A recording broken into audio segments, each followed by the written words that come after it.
ఇచ్చిపోయి ఆయన ఫామ్ హౌస్లో వండుకున్నాడు సల్లంగా. ఎప్పుడన్నా ఎట్లున్నారని మీ దగ్గరికి వచ్చిండా? ఆనాడేమో అధికారం పోయింది, మళ్ళసారి డిపాజిట్లు పోయినాయి.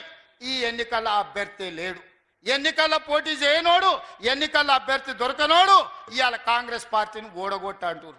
కాంగ్రెస్ పార్టీని ఓడగొట్టమంటే బీజేపీని గెలిపించమనే కదా. కొట్లాడుతుంటే నా కాలు పట్టి ఆయన గుంజిండంటే నా ఎదురుగుండోకి సాయం చేసినట్టే కదా. ఇవాళ కొట్లాటలా మోడీ మీద కలబడి మా రాష్ట్రానికి మెట్రో రైలు ఎందుకు ఇవ్వవు, మాకు మూసీ నది ప్రక్షాళనకు నిధులు ఎందుకు ఇవ్వవు, మాకు రీజనల్ రింగ్ రోడ్ ఎందుకు ఇవ్వవు, మా పాలమూరు రంగారెడ్డి ఎత్తిపోతలకు జాతీయ హోదా ఎందుకు ఇవ్వవు, మా సమ్మక్క సారలమ్మకు నీళ్లు ఎందుకు కేటాయించవు, మా సీతారామ ప్రాజెక్టుకు నీళ్ల కేటాయింపులలో ఎందుకు అన్యాయం చేస్తున్నావు అని మోడీతో నేను కొట్లాడుతుంటే చంద్రశేఖర్ రావు సందట్లో సడేమియలాక నా కాలు పట్టి గుంజుతున్నాడు, నా అంగి పట్టి లాగుతున్నాడు. ఎవరి కోసమే? మోడీ కోసం కాదా? ఇవాళ గూడు పుటాని చేసి మోడీ కేసీఆర్ ఒక్కటై ఈరోజు మన ప్రభుత్వాన్ని ఇబ్బందుల పాలు చెయ్యాలని చూస్తున్నాడు. ఇవాళ నేను ఒక్క మాట అడగదలుచుకున్నా, మా బీసీ సోదరుల చదువుకున్నారు, చైతన్యం వచ్చింది, మీ వాటా మీ కోట మీరు అడుగుతున్నారు. 100 ఏళ్లల్లా 1931లో తెల్లదొరలు ఉన్నప్పుడు కులగణన జరిగితే 2025 సంవత్సరం వరకు దాదాపుగా 96-97 ఏళ్లల్లా ఎన్నడన్నా మీ కులగణన జరిగిందా ఈ దేశంలో? బీసీనని పెద్ద బీసీనని చెప్పుకునే మోడీ గారు 12 ఏళ్ళైంది ప్రధానమంత్రి, మీ బీసీ లెక్కలు తేల్చిండా అని నేను అడుగుతున్నా. 12 నెలలు తిరగక ముందే మీ సోదరుడు రేవంత్ రెడ్డి ముఖ్యమంత్రి అయి మీ బీసీ కులగణన చేసి ఇవాళ లెక్కలు తేల్చి 56.33% తెలంగాణ రాష్ట్రంలో బీసీలు ఉన్నారని లెక్క తెచ్చి లెక్క ముందల పెడితే ఇవాళ రేవంత్ రెడ్డిని ఓడగొట్టాలి అని అడుగుతున్నారు కేసీఆర్ మోడీ గారు. నేను అడుగుతున్న సోదరులారా, మోడీ చెయ్యలేని పని, మోడీ పెద్ద బీసీనని చెప్పుకుంటున్నాడు, బండి సంజయ్ చిన్న బీసీనని చెప్పుకుంటున్నాడు. వీళ్ళిద్దరు 12 ఏళ్ళ నుంచి ప్రధానమంత్రిగా ఉన్నారు, ఏమన్నా చేసిండా? కానీ 12 నెలల్లో మీ లెక్క తేల్చి రాహుల్ గాంధీ గారి మాట మీద బీసీ కులగణన నేను చేస్తే ఇవాళ నన్ను ఓడగొట్టమంటున్నాను. ఒకవేళ ఈ ఎన్నికల్లో అనుకోని తప్పిదం ఏదైనా జరిగితే బీసీ కులగణన చేసినందుకే రేవంత్ రెడ్డిని ఓడించిండ్రంటే అది మీకు నష్టమా లాభమా? మా బీసీ సోదరులను నేను ఈరోజు ఆలోచన చేయమని నేను అడుగుతున్నా. నేను మీకోసం కొట్లాడుతున్నా, నేను మీకోసం పనిచేస్తున్నా. నరేందర్ రెడ్డి గెలిచినా ఓడినా ఎమ్మెల్యేలల్లా ప్రభుత్వానికి వచ్చే ప్రమాదం లేదు.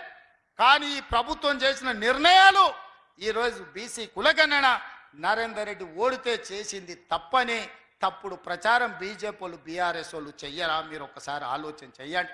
ఇవాళ ఎస్సీ కేటగరైజేషన్ 30 ఏళ్ళ నుంచి మీరు కొట్లాడుతున్నారు.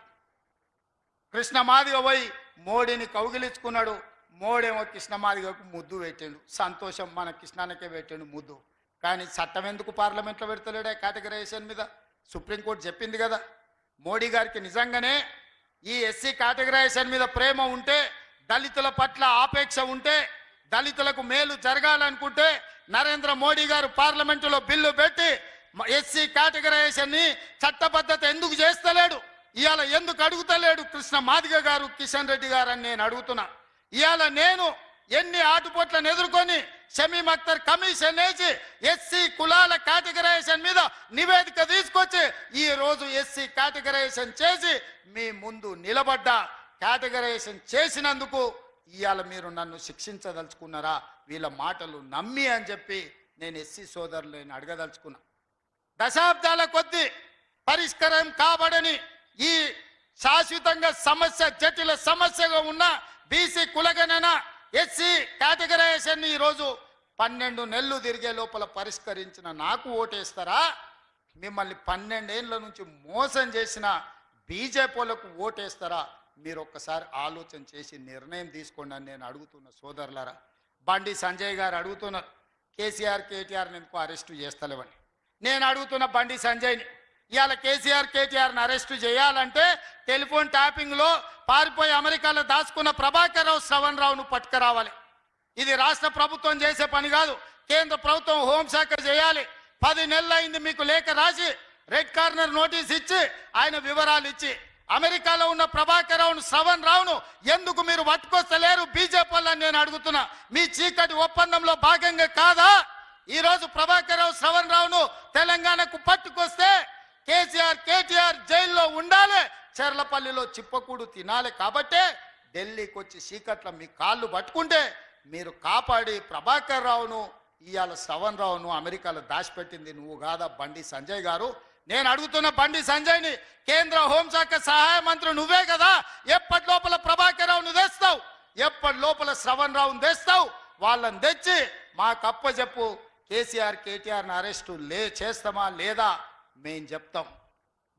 మేము గొర్రెల స్కామ్ జరిగితే మేము కేసు కడితే ఉన్న పేపర్లన్నీ ఈడీ తీసుకుపోయింది. మేము ఫార్ములా ఈ రేస్ కార్ల కుంభకోణం కోట్ల రూపాయలు దేశాలు దాటి ఇతర దేశాలకు కేటీఆర్ తరలిస్తే మేము కేసు కట్టంగానే ఈడీ ఆ పేపర్లు కూడా తీసుకుపోయింది. నేను అడుగుతున్న బండి సంజయ్ని, ఈడీ కూడా నీ కిందనే వస్తుంది. ఫార్ములా ఈ రేస్లో కేటీఆర్ని ఈడీలు ఎప్పుడప్పుడు అరెస్ట్ చేస్తారో చెప్పు. గొర్రెల స్కీమ్లో బీఆర్ఎస్ వాళ్ళని మీరు ఎప్పుడు అరెస్ట్ చేస్తారో చెప్పుండ్రి. విదేశాలలో టెలిఫోన్ ట్యాపింగ్లో ఉన్న ప్రభాకర్ రావును శ్రవణ్ రావును ఎప్పుడు తీసుకొస్తావో చెప్పుర్రి. మేమేమో కేసులు కట్టాలి, మీరు ఆ కాగితాలు సంకలు పెట్టి తీసుకెళ్ళి చీకట్ల ఢిల్లీకి పిలుచుకొని మీరు వాళ్ళతోని గూడుపుటాన్ని చేసి టెలిఫోన్ ట్యాపింగ్ ఏమో పార్లమెంట్ ఎన్నికలల్లో లెక్కలు సెట్ చేసుకురు. పార్లమెంట్ ఎన్నికలల్లో బీఆర్ఎస్ వాళ్ళు అనామకులను పెట్టి డిపాజిట్లు జప్తు చేయించుకొని మీకు 8 ఎంపీలు ఇచ్చారు. ఇప్పుడు ఫార్ములా ఈ రేస్ అదేవిధంగా గొర్రెల స్కీమ్ని అడ్డం పెట్టి ఇవాళ ఎమ్మెల్సీ ఎన్నికలలో అభ్యర్థి పెట్టకుండా మీరిద్దరు కలిసి ఒప్పందం చేసుకున్నారు. ఇదేనా అని నేను అడుగుతున్న బండి సంజయ్ గారిని. ఇట్లనేనా మీరు కాపాడేది బీఆర్ఎస్ వాళ్ళని? మీరు చేస్తున్న పని ప్రజల అమాయకులు అనుకుంటురా, ఎవరికి అర్థమైతలేదా అనుకుంటురా అని నేను అడుగుతున్నా. అదేవిధంగా కిషన్ రెడ్డి గారు ఇవాళ ఆయన సికింద్రాబాద్ నుంచి ఎంపీ. మెట్రో రైలు ఎందుకు క్యాబినెట్లో ఆమోదం పొందుతలేదు? ఒక్కసారి క్యాబినెట్లో ఆమోదం పొందితే నాకు లోన్లు తెచ్చి మెట్రో నిర్మించడానికి అవకాశం ఉంది. నాకు అనుమతి ఇవ్వకుండా క్యాబినెట్లో పెట్టకుండా తాజాగా ఢిల్లీలో ఉండే మంత్రులను బెదిరించింది కిషన్ రెడ్డి కాదా? హైదరాబాద్ మెట్రోకు రాకుండా అడ్డుకుంటున్నది కిషన్ రెడ్డి కాదా? నేను కిషన్ రెడ్డి మీద సూటిగా ఆరోపణ చేస్తున్నా. అదే విధంగా మూసీ రివర్ ఫ్రంట్ ఇవాళ గుజరాత్లో సబర్మతి రివర్ ఫ్రంట్ మోడీ కట్టుకున్నాడు. అదే విధంగా వారణాసి ఉత్తరప్రదేశ్లో మోడీ ఎంపీగా ఉన్న తర్వాత అక్కడ ఇవాళ నమో గంగే ప్రాజెక్టు పేరు మీద ఇవాళ అక్కడ మీరు గంగా మీద ప్రక్షాళనకు 1000 కోట్లు ఖర్చు పెట్టారు. నిన్నగాక మొన్న ఢిల్లీలో యమునా నదిని ప్రక్షాళన చేస్తామని ఢిల్లీ ప్రజలకు చెప్పి ఢిల్లీలో ప్రభుత్వాన్ని ఏర్పాటు చేసుకున్నారు. ఉత్తరప్రదేశ్లో గంగా నదిని ప్రక్షాళన చేస్తారు, గుజరాత్లో సబర్మతి నదిని ప్రక్షాళన చేస్తారు, ఢిల్లీలో యమునా నదిని ప్రక్షాళన చేస్తారు. కానీ రేవంత్ రెడ్డి మూసీ నదిని ప్రక్షాళన చేస్తా అంటే మీరు అడ్డుకుంటారు. కేంద్ర ప్రభుత్వం నుంచి అనుమతి ఇవ్వరు, ₹1 నిధులు ఇవ్వరు. ఇదేనా కిషన్ రెడ్డి నీ నీతి, నీ జాతి అని చెప్పి నేను కిషన్ రెడ్డిని అడుగుతున్నా. అన్ని రాష్ట్రాలలో రోడ్లు వేసుకున్నారు, గుజరాత్కు బుల్లెట్ ట్రైన్ తెచ్చుకున్నావు, మాకు మాత్రం రీజనల్ రింగ్ రోడ్డు కోసం సగం ఇచ్చి సగం ఇయ్యక ఈ రోజు అడ్డుకుంటున్నారు. భూసేకరణ చేస్తుంటే మీ ఎంపీ ఈటెల రాజేందర్ పోయి అడ్డం బండుకుంటుండు. నష్టపరిహారం ఇవ్వాల్సింది కేంద్ర ప్రభుత్వమే.